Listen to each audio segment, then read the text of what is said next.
Bonjour et bienvenue sur la nouvelle vidéo d'analyse des 100 cryptos les plus capitalisés. On attaque tout de suite avec le Bitcoin. Donc nous sommes le 14 mai, il est 20h, pas loin des 20h. Alors, on a eu cette belle bougie rouge hier. Donc là, on est en hebdomadaire. On a eu cette belle bougie rouge suite à l'annonce d'Elon Musk sur le fait qu'il n'accepterait plus les paiements en Bitcoin sur les Tesla et autres produits d'Elon Musk, du fait que c'est trop, ça demande trop de consommation énergétique. Les transferts de Bitcoin demandent trop d'énergie.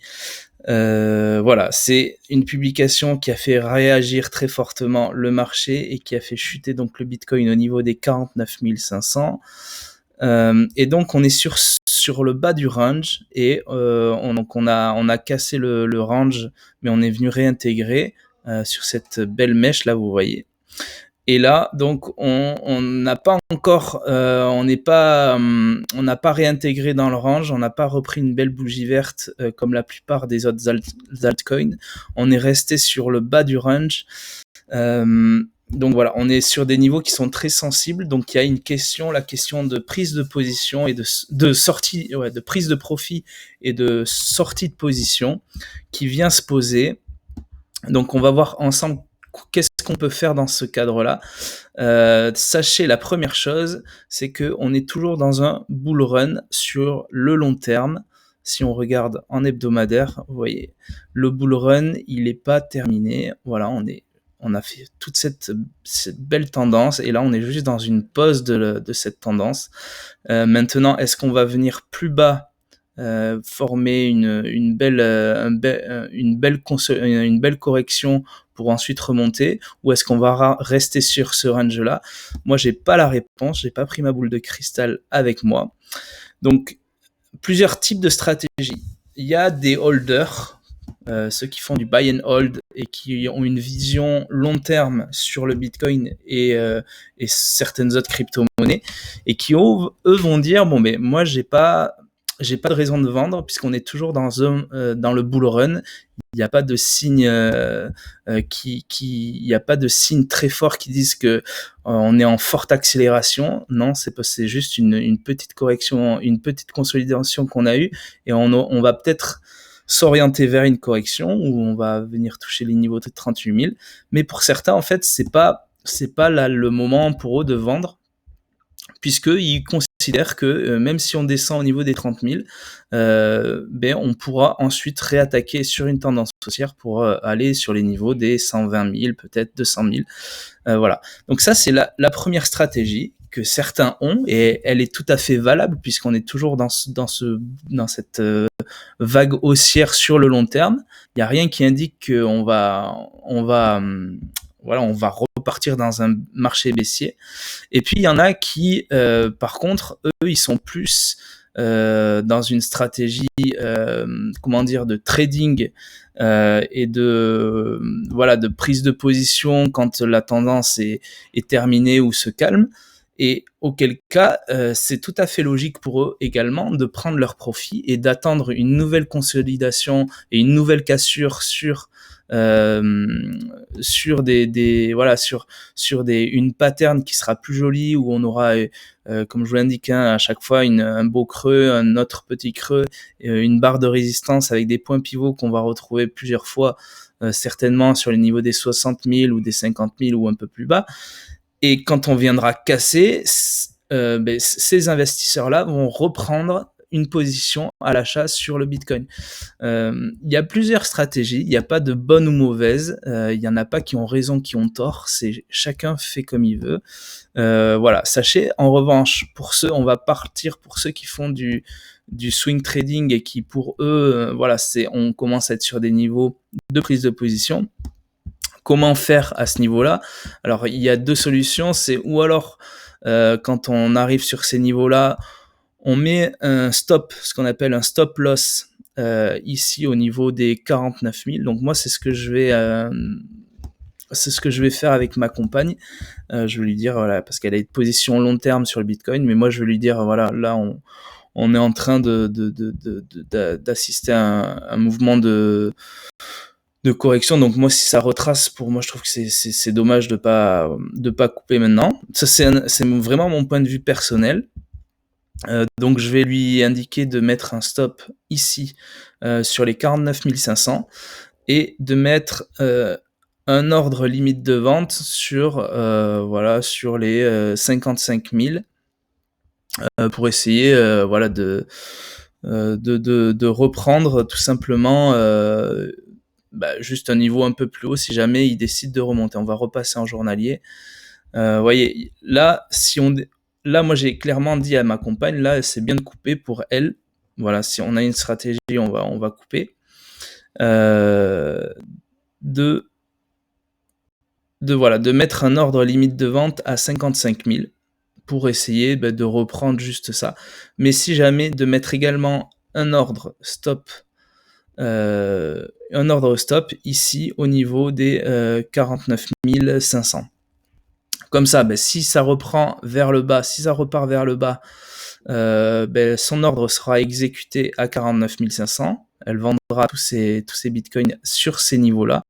En revanche, si ça réintègre un petit peu vers les 55 000, elle pourra vendre à un niveau un peu plus haut, puisque moi, je considère aujourd'hui, c'est ça qui est important également, c'est que je considère aujourd'hui que on va pas avoir, ou alors c'est possible, hein, on peut très bien aller au-dessus des 55 000 et retoucher les 60 000 et casser, mais pour moi c'est un scénario qui est aujourd'hui très très très peu probable. Voilà.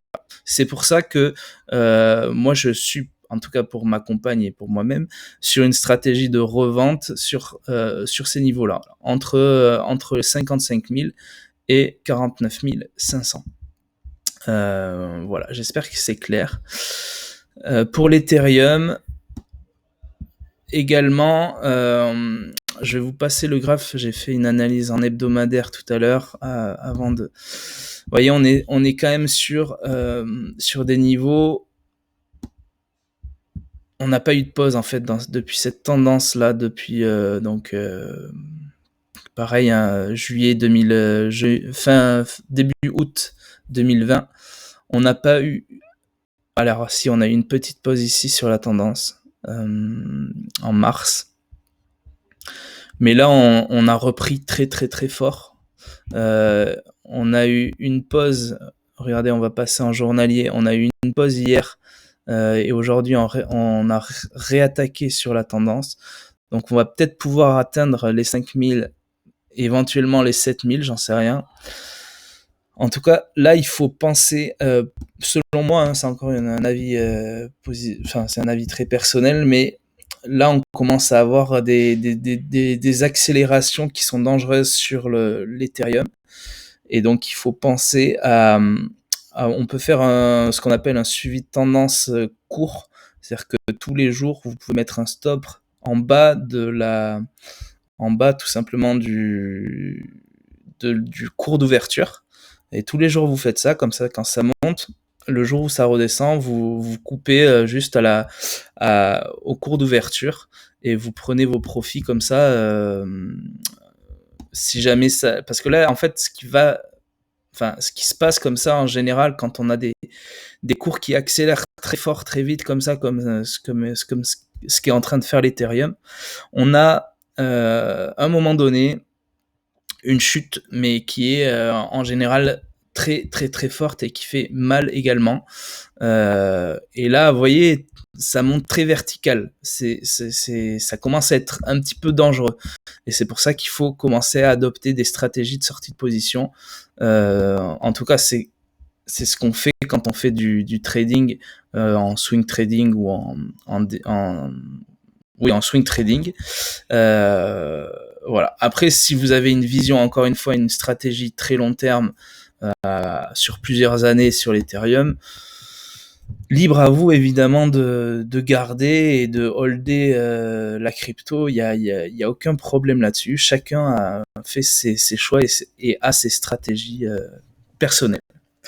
Moi, personnellement, j'ai intégré les deux types de stratégies. Ça, je hold une partie, j'ai un portefeuille très long terme, on va dire, où je hold certaines crypto-monnaies, je regarde même pas. Et j'ai une autre partie, celle sur laquelle je suis le plus présent, évidemment, où là, je fais vraiment du suivi de tendance et j'essaye de timer mes positions et mes sorties de position. Voilà. XRP, rien de particulier. Il a subi la baisse avec le Bitcoin. Il réintègre doucement. Voilà. Je vais pas faire toutes les... Si, je voulais... Voilà, juste AAVE. Je l'avais sélectionné pour vous. Vous voyez en rouge. On avait essayé de casser avant-hier et hier, on a retracé, puis on est remonté. Et aujourd'hui, on est venu valider la cassure en journalier, vous voyez. Donc il faut attendre la fin de la journée pour voir si ça va pas réintégrer voilà, sur les bas niveaux là. Mais a priori, si on reste sur cette bougie verte, ce sera le signe d'une nouvelle tendance haussière sur cette crypto que je ne connais pas d'ailleurs, c'est AAVE. Voilà. Ensuite, j'ai détecté pour vous les 3 cryptos du jour que j'ai détectés. Voilà. Alors, on a KSM USD, je ne la connais absolument pas. Alors, c'est pas une pattern exceptionnelle, pas du tout parfaite. On a malgré tout une belle tendance, une belle tendance au préalable, une belle tendance haussière au préalable, une consolidation. Alors c'est pas top comme consolidation, vous voyez, c'est pas parfait. C'est pour ça que voilà, c'est juste une analyse que je fais, mais on a quand même, malgré le fait qu'elle soit pas parfaite, on a ici une première cassure hier en journalier du 13 mai.